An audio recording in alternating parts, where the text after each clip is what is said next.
Okay, so my kids are playing, but you may hear them in the background.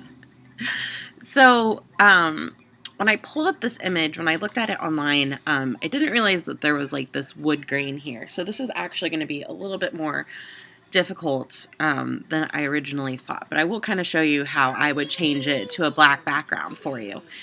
Now, I suggest when you're doing this, and I know you're just taking a quick picture to see how the reflective material would reflect. So what I would suggest, though, going forward is to take this on a blackboard, like a poster board or something. So it can just be like this flat board that you can put down on your floor and then take the picture from above and get all of the hats on that board, so then you don't have to have so much cleaning up and post process.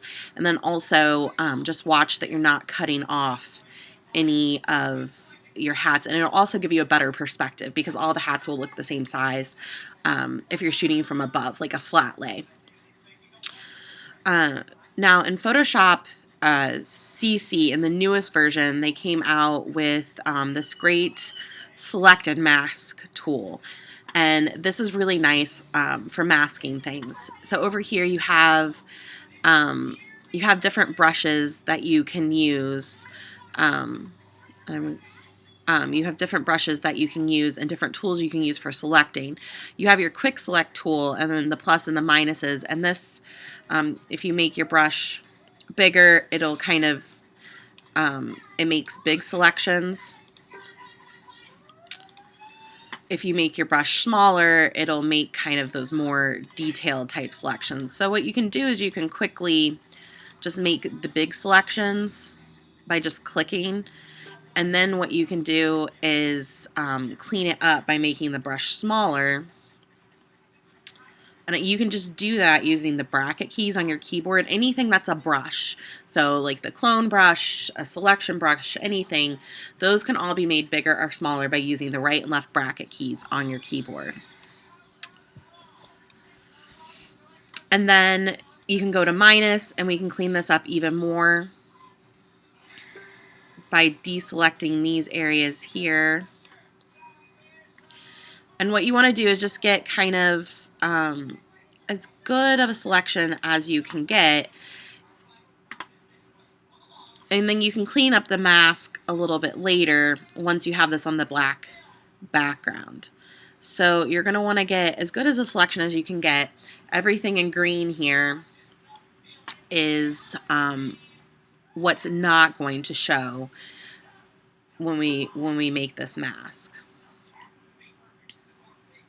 Okay. So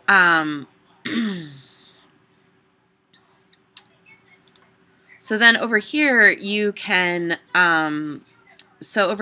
choose what you want to make this selection do. And I'm just going to make this a new layer with a layer mask.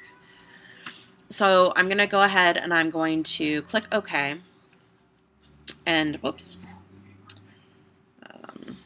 I'm going to invert my layer mask. So I'm on the layer mask. I'm going to press Control I, and that's going to invert the mask because I had that the wrong way. And now what you can see, I've turned this layer off. And what you can see here is we have these hats. So now what you can do is you can clean up the mask a little bit. So using your brush, using white to reveal and black to take away, we can take our brush, make it really tiny, make our opacity 100, and you can see here where part of the hat kind of went away, and we can just clean that up. And if you get a little bit of the black in there, that's okay because this is going to be a black background. We're just using like a real soft brush, and this will kind of help that blend into the background a little bit more. So you can go around and kind of clean up those edges. Then under this background layer, we're going to click on Add a New Layer. You can also, so we're going to click here. And now what we're going to do is we're going to use our fill bucket, our paint bucket tool. And it's over here, and if you it's over here. Granite tool is kind of the default, but if you kind of hard press on this, it'll show you the other options. So you can pick the paint bucket tool. And now what I'm going to do is I'm going to press I on my keyboard, and that's going to give me this little dropper. And I'm going to drop over and